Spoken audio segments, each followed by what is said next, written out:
right, guys, joining me at this time is Wally. Never mind, it's not Waleed. I'm just fucking around, you guys. Waleed is gone. He done left. But he will be back here shortly. We have Dario, the dude Castillo, filling in for him. We are going to be previewing UFC Fight Night, Curtis Blaydes versus Derek Lewis. The two big heavyweights go at it, man. How excited are you for this heavyweight matchup? It's going to be sick, and I find it ironic of all matchups to have take place, Waleed being such a fan of heavyweights. Right. He misses it. Heavyweights all over this. I mean, let's see, 1, 2, 3, 4 heavyweight fights, and as Waleed loves it, right at the beginning, a nice little heavyweight matchup. But like I said, at the top, Curtis Blaydes, Derek Lewis. If Curtis Blaydes wins this fight, he really is, like one by one, just going through all the contenders outside of Francis Ngannou. The only problem is the guy who most likely is going to win the belt next is Francis Ngannou. So I don't see, even with the victory here, what Curtis's clear view to the title is.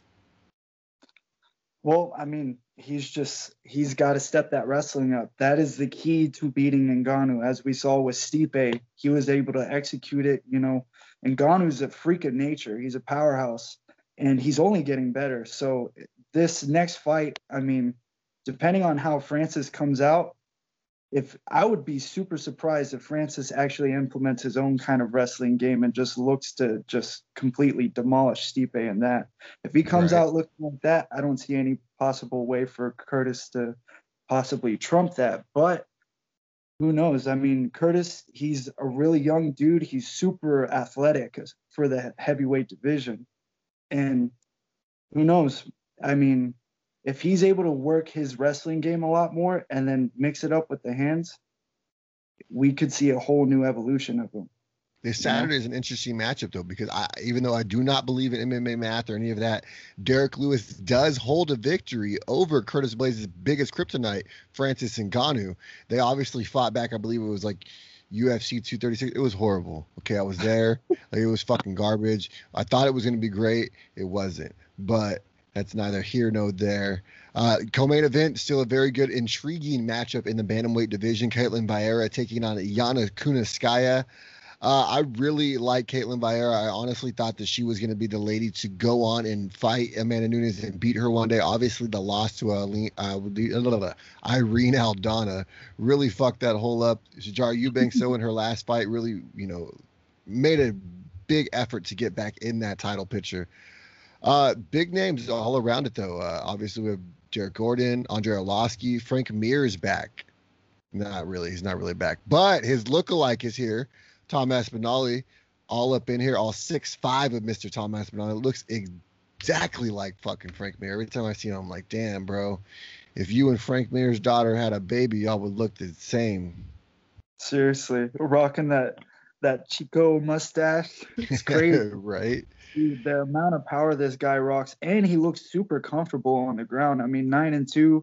It's a lot of experience. He's really young coming in, but I just love Arlovski. Yeah, Arlovski's always there to knock some people fucking off their high horse. Yes, sir. And I remember his rise up to the top was incredible. He was like at early days Mike Tyson. He was just going in there and sleeping people left and right. But he's at the end of his road, and we've seen him get shut down. But I feel like we've been saying that for like 10 years now. Like, god damn, how long is this road? Seriously. He's like another one like Alistair Overeem. It's crazy, but I can't help guy on this card too, Alexei Oleinik. Yes, sir. It's got a ton of veterans coming up against these new, freshmen up and coming. It's going to be an exciting night for sure. Yeah, first fight on the card, Sergey Spivakov taking on Jared Vernet. Obviously another heavyweight matchup. Vernet, I believe, has one fight in the UFC. He won that. Looked impressive doing so. Spaghetti's been here for a while. He has won one, lost one, won one, lost one, won one, lost one in his last 4. Very, very good takedown defense by Spaghetti. He's going to need it because in Jared's UFC debut, he landed all of his takedowns. So we'll see if that's going to work out for him. Sergey gives me hella Alexander Emelianenko vibes. I don't know what it is. But it's like that every time I look. Yes, sir. But You got I don't know. I think he might catch Jared going in if he's super eager for that takedown because he's got some heavy hands. He does. He does. In the bantamweight division, we have Amin Zabari taking on Draco Rodriguez. I like Draco. He's 7-1. He won his UFC debut in very, very quick fashion.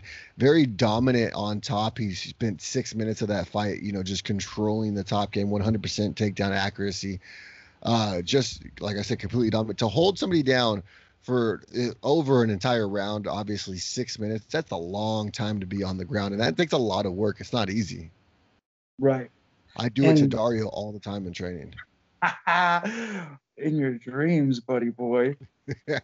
What I was gonna say is just speaking on jiu-jitsu, Amen, he's a slick grappler. He really is, Yeah. but I feel like he's another example of really skilled jiu-jitsu guys that are almost a little too comfortable being on their back. Guys that play a lot of gi, we're used to having those grips, whereas with no gi, you really have to have that scramble to get those dominant positions. Otherwise, you wind up stuck, and you may be able to neutralize them from ground and pounding, but it doesn't look good to the judges. Yeah, it's always better to be the guy on top, or at least the high in the position.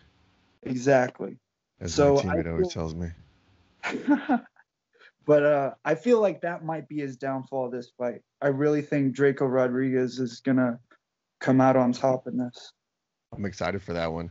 In the featherweight division, we have Chaz Skelly taking on Jamel Immers. I really enjoy watching Jamel Immers fight. Very impressive in his last fight. He dropped his first two in the UFC, so he really had to get that last one. It's never a good look to go 0-3 in the UFC. Obviously, a lot of guys get cut after that. But he was able to bounce back, put out a very good performance, and I feel like he can just keep moving on from that. Chaz Skelly, though, is no joke. I believe he trains up there in Sacramento with those guys, that Uriah Faber and all those guys. Very good team. Obviously, he is a very, very dominant wrestler, in my opinion, at least if you look at everything. Like I said, 2 minutes of his control times on the bottom. Obviously, with this division, you don't see a whole lot of that. The featherweights are very stand and bang most of the time, outside of like a handful of guys. But I'm excited for this one. Featherweight's really, that and the lightweights, I feel like, are the two deepest divisions. Right, but those two divisions are cram-packed with guys from Sanford MMA. Yes. Those guys in Sanford, they excel at everything. It's really hard to find a when you have so many good, people. You have guys like Michael Chandler who are great at wrestling, and you have really good strikers like Barbosa over there too as well. I mean, you blend all these guys together, it's crazy what they're able to output. Right. I mean, Kamaru Usman, aside from his last fight having Trevor Whitman in his corner, he's a guy out of Sanford, as well as Gilbert Burns. I think Kamaru has officially left Sanford. Oh, really? Yeah, I think he's officially up there at Elevation Fight Team with Trevor Whitman now. Which, I mean, as you saw it, I mean, you were there with me. We watched it together. It really showed a huge improvement, in his game. Having Trevor Whitman there, just having a different mind in the corner to paint the same painting, but to see it from a different aspect, I feel like is, it's so great for him. Right. But, that's why, honestly, I just feel like, I don't know, it's hard to root against them at this point. They have a real solid trend, commodity, just being consistent. Yeah. And so what I would be interested to see is more wrestling. I feel like too many of the featherweights are following the leader. Everybody's trying to be like Max Holloway. Everybody's trying to be like Arlovsky and being able to sit there and throw, and I get it, but, there's multiple paths to victory, and the guy who mixes it up the best is going to come out on top, as we've seen time and time again. 100%.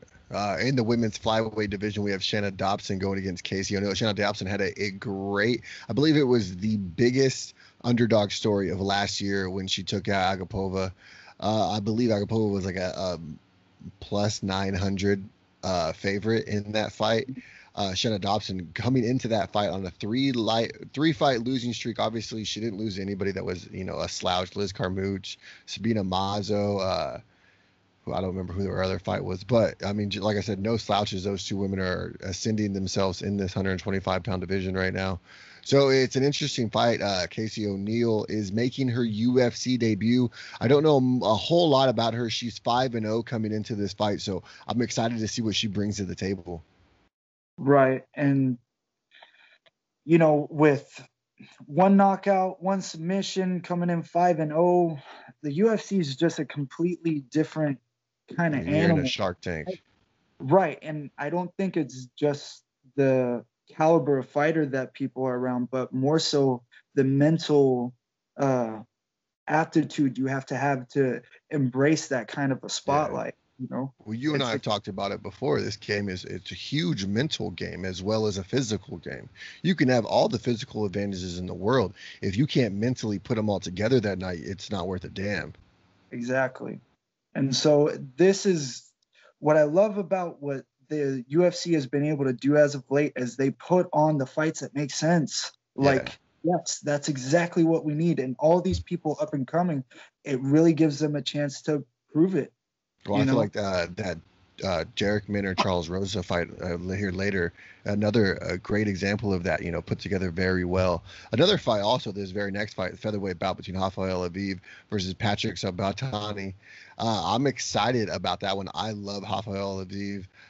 He looked impressive in his very first UFC appearance, just going in there and really putting it on him, finishing the fight. It only took him 7 minutes and 55 seconds. Patrick Sabatini is making his UFC debut. He's 13-3. He spent some time in Titan FC too, I believe. I'm excited for this one. Obviously, Titan FC brings a lot of great guys to the table, and I'm excited to see what these two can do.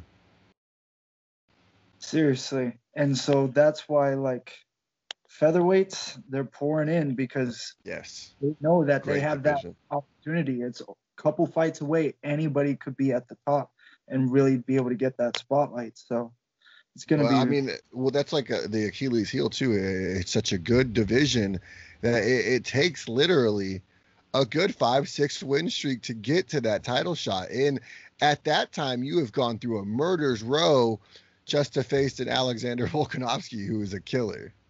Right. Or catch a Brian Ortega or a Holloway along the way. You got to fight one of these. You're going to have to take out one of them along the way at least. Korean Zombie, a Zabit. There's some kill. And then you can even look outside. Look at PFL's got Lance Palmer. They've got Jason Suarez. There's a bunch of other guys over there too as well. Bellator, AJ McKee is looking phenomenal in there. Emmanuel Sanchez. I mean, there's a lot of great featherweights all over, not even just in the UFC. Even this next fight, Nate Landemir versus Julian Erosa. Nate Landemir pretty much Darren Elkins. Like, he went out there and put a beating on him like no one else has. Right. But I mean, how it's whenever, like, I've gone to Vegas and I've been at 10th Planet out there and rolled with those guys, the kind of work that they're putting in on a regular basis. Julian Erosa is an example of a jiu-jitsu guy who uses his jiu-jitsu effectively in MMA. And so Yes. I get that Nate has proven that he can go the distance and slug it out, but against a guy like Julian, who's super calculated with everything he does, I don't know. I think Nate's going to be Nate's in for a biggest rough key to victory is to keep this fight standing. Like you had mentioned, Julian, they're constantly working on their jiu-jitsu down there in 10th Planet, Las Vegas. But I really feel like Nate Landemir, his striking is superb, and I feel like he definitely has a slight edge in this matchup against Julian. Obviously, Julian holds him, the edge in the grappling department. This is a great, I wouldn't say it's a grappler versus striker matchup, but it's definitely a great MMA matchup where these two have really blended their skills very well together. I do think, though, Nate Landemir is going to have to use that great takedown defense that we've seen against Elkins. It's an interesting matchup. I feel like Landemir, though, could come out with the victory. We'll find out, that's for sure. This is one of those in which, like, you can do all the MMA math in the world, but until it happens, you just don't know, Listen, that shit makes sense, okay? Sometimes. Eddie Wineland coming back to take on John Castaneda as the sexy Mexi. I like Castaneda, man. 17-5. The kid looked okay in his last fight against Nathaniel Wood, but let's be realistic. Nathaniel Wood makes most people look okay. You know, I mean, that kid is super good. Eddie Wineland, veteran of the sport, obviously, his last fight was that big knockout loss to Sugar Sean O'Malley.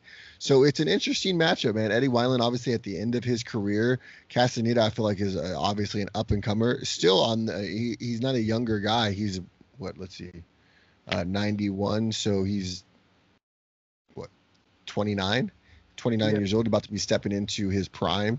You know what I mean? It's a bad matchup for Mr. Eddie Wineland. I understand that he's got that veteran experience, but Castaneda has been there and done that in this sport. Right, but I mean, he looks like a younger, Donald Cerrone for a reason. He's that guy who he'll roll until the wheels fall off, and because of that reason, I think that makes him a little bit of a sleeper. Problem though, I think he's on a donut right now. You think and so? The other one's bald. True, but the shoe fits, wear it.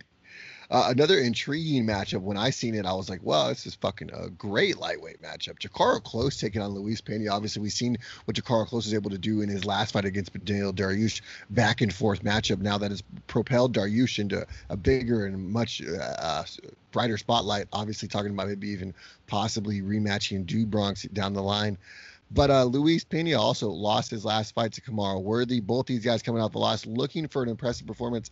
Jacaro Close made an interesting comment, though. At this point, I honestly could sit here and tell you I think he's done with the UFC. I think as soon as his contract out, we see him elsewhere. We can potentially see him in a Bellator, but I think he might be making his way to PFL. That's the thing about the times now. We're starting to see all these other organizations come back, and they got who's who of fighters as well. So I don't. Not even I'm not just that. The coin involved in that PFL tournament, man, $1 million. Whoo, that'll change his life. It's hard to say no. And then I feel like too, if you get Jakar, you're going to get Courtney as well. You think so? Yeah, I think Courtney Casey will fall right behind him. For sure. It could happen, I think it does for sure. But let's talk about this fight, Jacaro Close. Obviously, he's got the great wrestling background. He's a collegiate wrestler from Michigan. He won a Michigan State title at a high school. Luis Pena, Violent Bob Ross, man. That dude, honestly, in my opinion, I thought he was going to win the Ultimate Fighter had he not got injured. But obviously, we seen what happened. He got injured, came back, and just looked very, very good since doing so. Only losing 2 fights, like I mentioned, Kamaru Worthy earlier, Matt Favola, who we've had on the show. So just very, very good losses. Jacaro Close, same thing, only lost to Lando Venata in a very, very close decision. And then Beneil Dariush, you've seen him get knocked out by Beneil Dariush a couple, what was it, last like February almost? Shit, it was almost been like a year. But it's an interesting matchup. I feel like Jacaro Close, it needs to make a statement right now, and I feel like he's going to do it this weekend with Luis Pena. Right. The main thing that I see with this is I'm pretty sure Pena stepped in as of last week or something. It was pretty recent. I don't believe that originally Jacaro was supposed to be fighting Pena. I'm pretty sure he was fighting Jay Heber. But the thing with Pena is that he's such a Jay Ajay, wasn't it? It was that kid from where the hell was he from? I want to say he's from New Zealand. I don't know off the top of my head, but the main thing is this is what we brought you here for. For this, injured or not? Jai Herbert. There we go. I knew I was going to figure it out. It took me a second. Herbert released a statement on Instagram explaining how a recent positive COVID-19 test has forced him to withdraw. So obviously, with everything going on right now in the world with the COVID pandemic, it's just another casualty that we've seen. Luckily, we were able to get Luis Pena to step in on this fight, and Jacaro Close still has an opponent. Right. And a solid one at that. I think if Pena comes into this healthy, this is going to be a really tough fight for Jakar. But otherwise, I mean, the dude's he's got some momentum, so we'll see what happens, you know. Another great featherweight matchup. I feel like we've said this multiple times now in this preview. Jared Gooden taking on Danny Chavez. Danny Chavez looked very, very good in his UFC debut against TJ Brown. I believe he took that fight on like 4 or 5 days notice as well. Still got the W, but he says that he is looking to show a much more polished version of himself now, being able to have a full camp. Jared Gordon, though, no slouch. Obviously, a guy from Stanford MMA. We talked about them earlier. This guy's coming down from 155 pounds to 145 pounds. And he's a very, very good, solid fighter. His last fight was supposed to be at 55. Fishgold was unable to make weight. I believe they agreed on like a 49 bout or some shit like that. But I'm excited. This is Jared's official 45 debut. So I'm excited to see what he can do. Yeah, I think he's going to do well. I mean, Chavez, he's coming back after 18 months of not fighting. You know, a lot of people don't believe in ring rust, whether it's a thing or not. I think it's more just the mentality and whether or not how quickly they're able to just kind of get in the flow with there not being a crowd. I feel like people are just kind of tapping into that a lot easier, you know. So I think Chavez is going to come out looking sharp. And I do have to correct you. That was actually UFC 252 was when he fought TJ Brown in his debut. Oh, my bad. That was in August. See, Bro, this is what happens. First time. My bad. You had one fucking job. Oh my okay, God. Just one, and you couldn't even get it right. This is why we outsource our shit to France. Makes sense. Rookie. No. Who do you got in this matchup though? Jared Gordon, Danny Chavez. Obviously, Danny full fight. I'm excited to see what he can do with the full camp. I gotta stick with the Sanford guys, man. They're so consistent. It's hard to go against them. Interesting stat: Danny Chavez posts 100% takedown defense. TJ Brown attempted to take him down, I believe, 6 or 7 times. TJ Brown is a collegiate wrestler. I believe he won a state title in like Alabama or some shit like that. Like he's no slouch when it comes to wrestling. Yeah, them Bama boys know how to do some wrestling. That's for sure. Wrestling. No, Andre Arlovsky in the heavyweight division taking on Tom Espinali, man. Like I said, look, Frank Mir Jr. is back. Excited for this matchup. 9-2 young guy, man. He's 6'5", though, got a 78-inch reach. You would think being a little taller, he'd have a little better reach.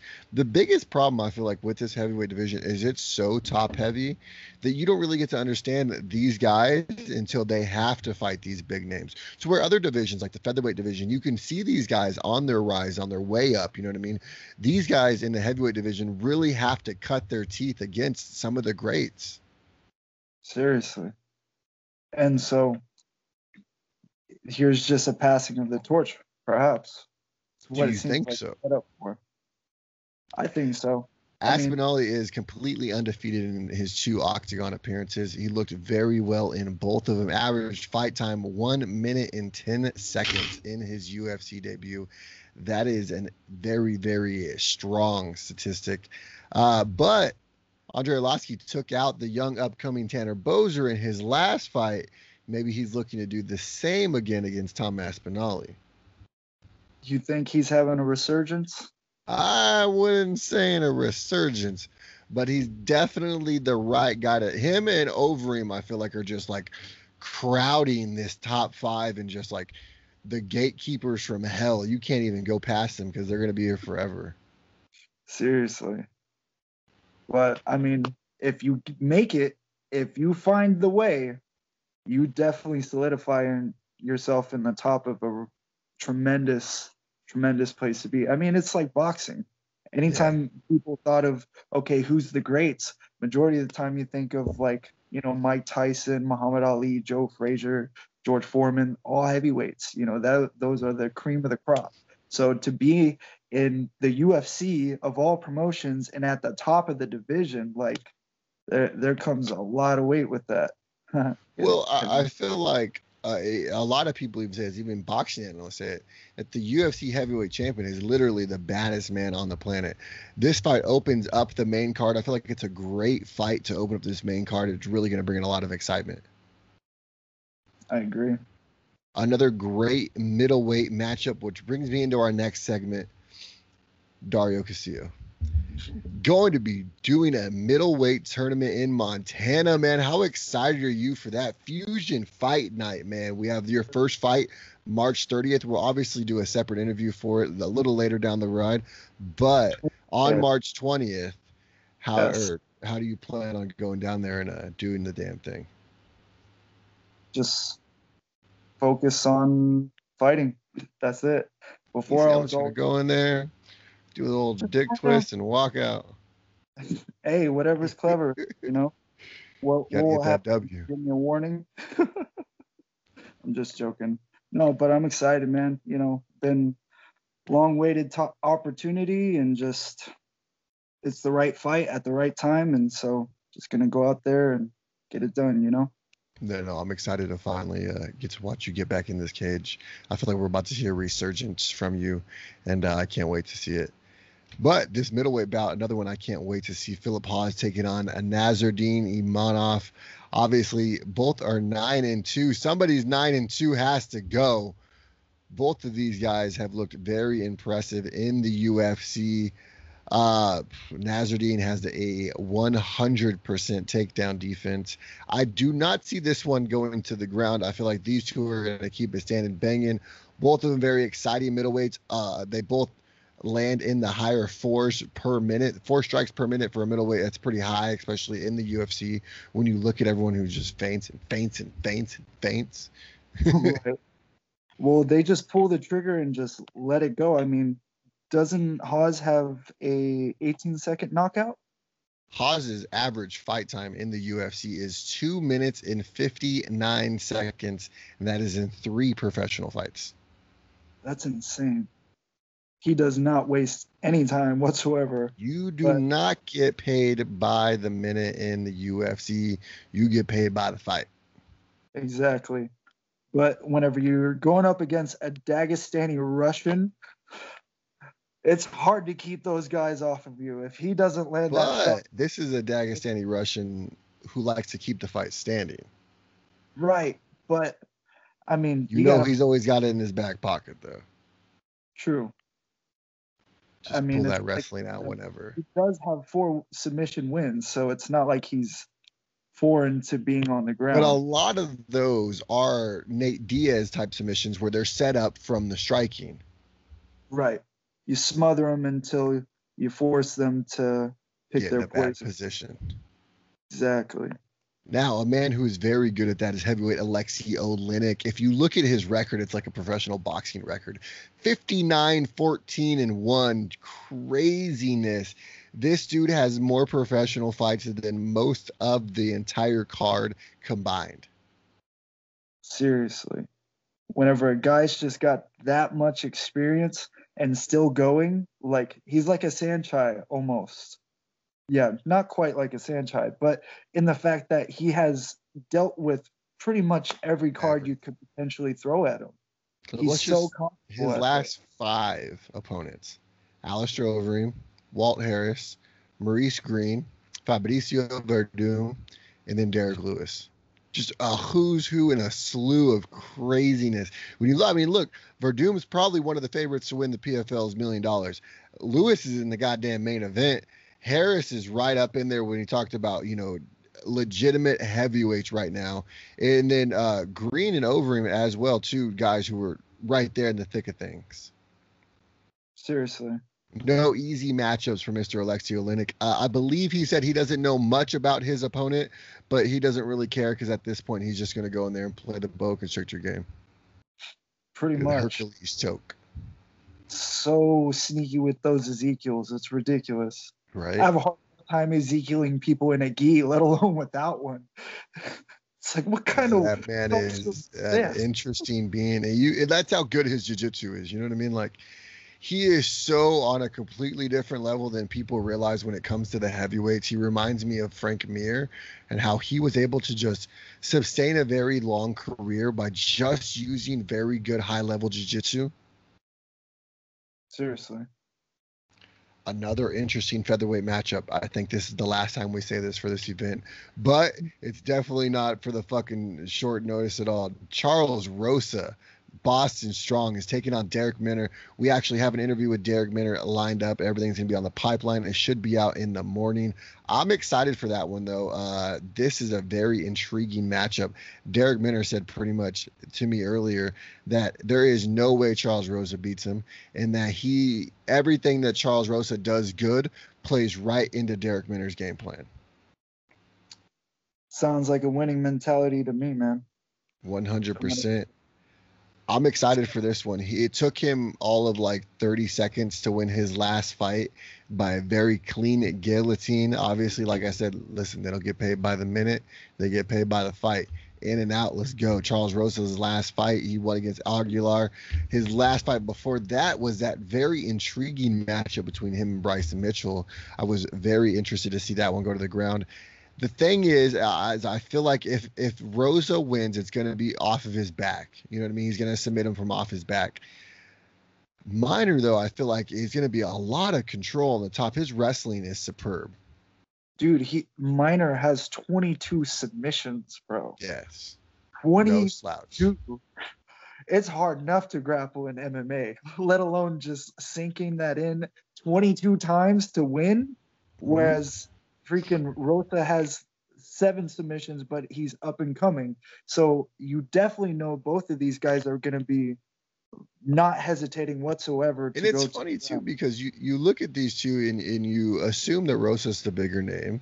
You assume that he would have the more, submission accolades just from looking at him without really digging. But really, it's really flipped. Minor's got way more experience, and he's got way more submission victories. I feel like Rose has definitely been here longer, but do not discredit what Derek Minner, even though it took him a while to get here, he's definitely made his name in the UFC since he's been here. Right. I mean, look at Adesanya. He didn't come into the UFC until he was done with, how many fights did he do? Like 30 kickboxing fights? I believe so.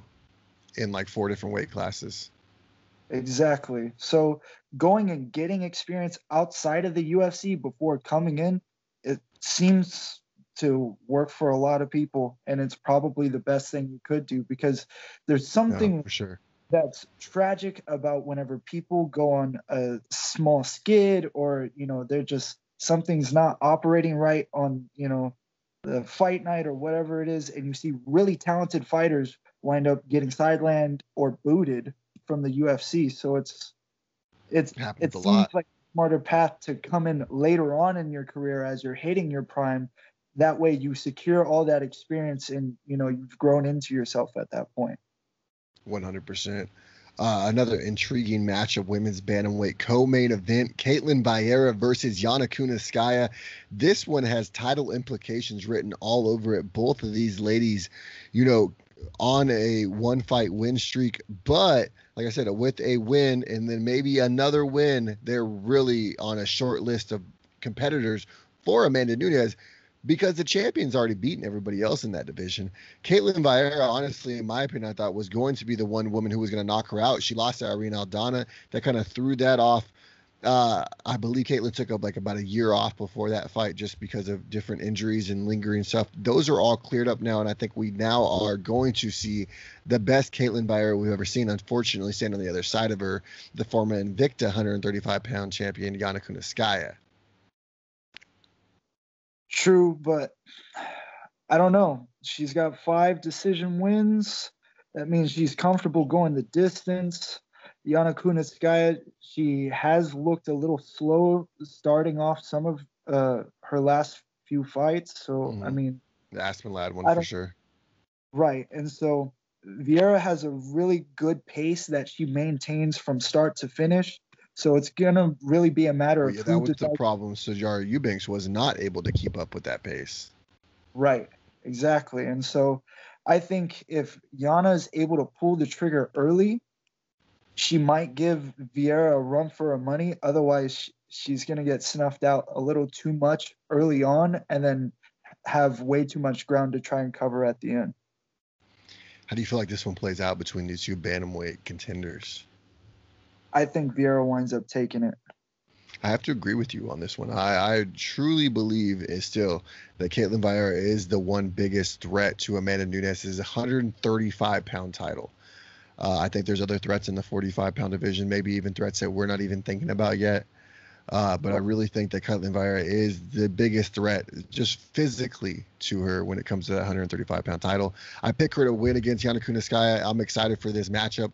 I feel like she's going to get a finish, even with a beautiful finish over Yana Kunitskaya. That really propels her into a short list, even without another victory. Right. No, I completely agree. We need a new face at the top, you know? Yeah, for and sure. So not to say to replace Amanda Nunes, but to pose. It's going to be, listen, that is a big shoes to fill. Is the female GOAT, bro. Yes. I mean, I don't even understand. I have no idea. I don't know. Jillian Robertson's up there, man. I have to agree with you on that. But side note, biases aside, I'm surprised Nunes isn't currently on the pound for pound list. Oh, they actually split up the pound for pound list, and now they have a women's pound for pound and a men's pound for pound. I thought it was so interesting and befitting that she was on that list as well, just as far as skill wise. Well, yeah, I told you the same thing. I truly think that not only is she the greatest female fighter we've ever seen, she's arguably top 5, 6 greatest fighters we've ever seen, period. I have to agree with you. 100%. Now let's look at this main event, man. Heavyweight bout in the main event. Curtis Blaydes taking on Derek Lewis. Obviously, Curtis Blaydes has made a name for himself, knocking out every contender not named Francis Ngannou. And when I say knocking out, I mean literally just laying on top of him for 15 minutes and winning the fight. But that's neither here nor there. He says, and I quote, "Why am I going to sit there and take a chance when I can take these guys down because I know they have no wrestling?" Valid point. True, but I mean, you can't sleep on people like that. It's one thing to say it, but to put that in your brain, you're gonna get caught sleeping. I'm just saying, you know. Mr. Derek Lewis has a 52% takedown defense, where Curtis Blaydes has the 55% takedown accuracy. Curtis Blaydes has kept people on the bottom for 6 minutes and 98 seconds of a fight. Derek Lewis does not look to be on the bottom. That man stands and bangs. And let me tell you, when he connects, it is dangerous. And he is very dangerous, even leading up to that 14-minute and 59-second point. Just ask Volkan Oezdemir. I mean, this dude has literally went in there and knocked out some guys in the final seconds. Yeah. I mean, he's got 19 knockout wins. And the fact that he can stand through even being exhausted, like that was we're Alexander Volkov. I'm sorry. Lewis, as far as gas tank, he's proven he can go the distance. He might not look the best in some of those. Yeah, listen. But like minute 2 through 13 looks like shit. It's that first and that last minute you got to worry about. Exactly. And so it's interesting. It's all about that Houston, Texas, bro. Yes, Texas sir. born, Texas strong. They're just built different out there. I think their houses aren't built for the snow, that's for sure. That's true. That's different. I didn't say better than everyone. You didn't say they were built right. They were just built different. Yeah. 1,000 ways to skin a cat. Which way's right? Now, there is a lot of interesting matchups on this fight. Before we get into that, I want to get your prediction for the main event. Who is it going to be walking out with the winner and putting themselves one step closer to that title shot? Obviously, we know John Jones is the next in line. Francis Ngannou has his title shot signed, sealed, delivered. He will be meeting Stipe next. But who could potentially be after Jones? I got to stick with Houston, bro. I got to stick with Derek Lewis, and he's going to come out with the greatest post-fight interview of all time, as always. His balls are hot. Let me tell you what. I'm gonna go with Curtis Blaydes though. That man's wrestling is just too damn good, and it's hard to ignore, especially in the heavyweight division. You have dominant wrestling like that. Look at what Alexei Oleinik has been able to do for fucking 70 fights. That's the same type of career that Curtis Blaydes can do, because he does. And some fans don't like it. He does play it safe, and he does what he needs to do. And if it takes him 15 minutes and he goes out of there without a bump or a bruise, and he gets paid $100,000 more, why the fuck not? Right. I mean, you got to fight smart. And so he's a smart fighter. He hasn't taken too much damage throughout his career. And so he has a history of being difficult to hit. I get it. But Lewis literally just needs one. And he's caught that one quite a few times. So I believe in the dream team being Derek Lewis. Curtis Blaydes stylistically should win, but we're going to find out. We shall see. Name 3 fights to you that stand out on this UFC Fight Night, Blaydes versus Lewis. Definitely the main event and the co-main. I don't mean to be cliche, but they've done a good job of putting these fights on, and they're both divisions in which we need new faces. Yes. We've stated that. But Andrei Arlovski fighting Tom Spinall, that one, I expect both guys to just go out there and waste no time whatsoever. So yeah, I feel like that one's not going to need the judges at all. They can go ahead and sit down. Those are 3 great fights. In my eyes, the 3 big ones to watch. Nate Landemir versus Julian Erosa. You spoke to the grappling experience for Erosa. Landemir is just a stand and bang type of guy. A great matchup there. Charles Rosa of Derek Minner. Obviously, Derek's showing him with a lot of confidence, and I'd love to see that in fighters. And then last but definitely not least, Luis Pena versus Jakar Close. I mean, that's just a great matchup all around, and I feel like Jakar Close is really going out there to make a statement. I completely agree. Anything else for you on UFC Fight Night, Blaydes versus Lewis? No, that just about sums it up. It's going to be an awesome card. That's, like I said, the UFC's just done such a phenomenal job of, like, literally every card is worth watching. Like, every fight on the card has just been fireworks. And 100%. It just goes to show the caliber of the athletes that they have, that they're promoting. Yeah, no stop. Even with the pandemic, they just completely been rolling, and that's what the one thing to love about MMA and the UFC, especially, they've just been able to do whatever it takes to get these fights on. There's no seasons. It's just constantly going. Yeah. Well, that about wraps it up for our coverage on UFC Fight Night, Blaydes versus Lewis. Check out that Derek Minner interview. It should be up posted already. And stay classy, knuckleheads. Sir.